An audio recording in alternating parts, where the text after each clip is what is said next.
Selamat pagi untuk kita semua. Perkenalkan, nama saya Agus Nur Sifani. Saya dari kelas 11C. Baik, di sini saya akan menjelaskan materi demokrasi liberal dan demokrasi terpimpin.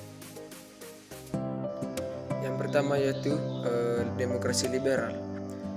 Demokrasi liberal adalah bentuk sistem pemerintahan di mana kekuasaan politik berasal dari rakyat melalui pemilihan umum yang bebas dan adil. Dalam sistem ini, kebebasan individu, hak asasi manusia, dan supremasi hukum diutamakan. Demokrasi liberal memberikan ruang bagi kebebasan berpendapat, pers, dan hak-hak sipil lainnya. Berikut adalah ciri-ciri utama dari demokrasi liberal. Yang pertama yaitu pemilihan umum yang bebas dan adil. Pemilihan umum dilakukan secara periodik dan bersifat bebas. Artinya, setiap warga negara memiliki hak yang sama untuk memilih dan dipilih tanpa adanya tekanan atau manipulasi. Yang kedua yaitu kebebasan individual. Dalam demokrasi liberal, hak-hak individu sangat berhargai dan dilindungi, seperti kebebasan berbicara, kebebasan beragama, dan kebebasan berserikat. Yang berikut, pemisahan kekuasaan. Kekuasaan negara dibagi menjadi 3 cabang utama. Yang pertama, eksekutif, legislatif, dan yudikatif, untuk memastikan bahwa tidak ada cabang kekuasaan yang terlalu kuat. Yang berikut yaitu supremasi hukum. Semua warga negara, termasuk pejabat negara, harus tunduk pada hukum yang berlaku. Tidak ada seorang pun yang di atas hukum. Yang berikut pluralisme. Demokrasi liberal mengakui adanya keberagaman dalam masyarakat, baik dalam hal agama, budaya, maupun pandangan politik. Hal ini memungkinkan adanya partai politik yang beragam dan saling berkompetisi untuk mendapatkan dukungan rakyat. Yang kedua yaitu demokrasi terpimpin. Demokrasi terpimpin adalah demokrasi yang dikembangkan oleh Presiden Indonesia pertama Soekarno, yang menggabungkan prinsip demokrasi dengan pengawasan ketat dari pemerintah pusat.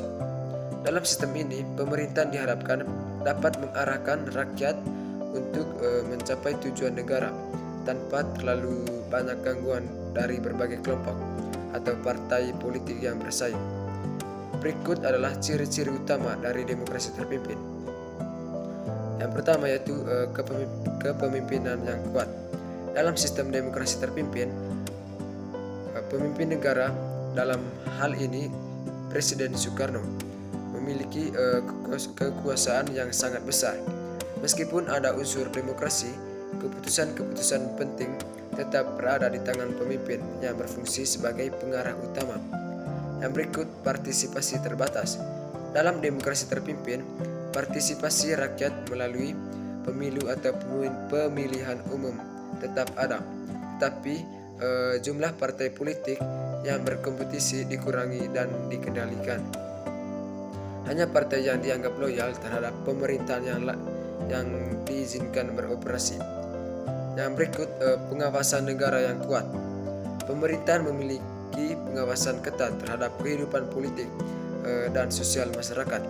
Kebebasan berpendapat dan hak asasi manusia dapat dibatasi demi menjaga kestabilan negara dan menghindari potensi ancaman terhadap pemerintahan yang ada. Yang berikut, pengutamaan kepentingan nasional. Dalam demokrasi terpimpin, pemerintah seringkali lebih menekankan pada kepentingan nasional dan tujuan negara jangka panjang daripada kebebasan politik individu. Kepentingan negara dianggap lebih penting daripada hak-hak individu. Yang berikut yaitu monopoli kekuasaan oleh pemerintahan. Walaupun ada struktur yang mirip dengan demokrasi, sistem ini seringkali mengarah pada monopoli kekuasaan oleh pemerintah, di mana kontrol lebih besar berada di tangan presiden atau pemimpin negara, yang mungkin tidak didorong oleh pemilihan umum yang bebas dan adil.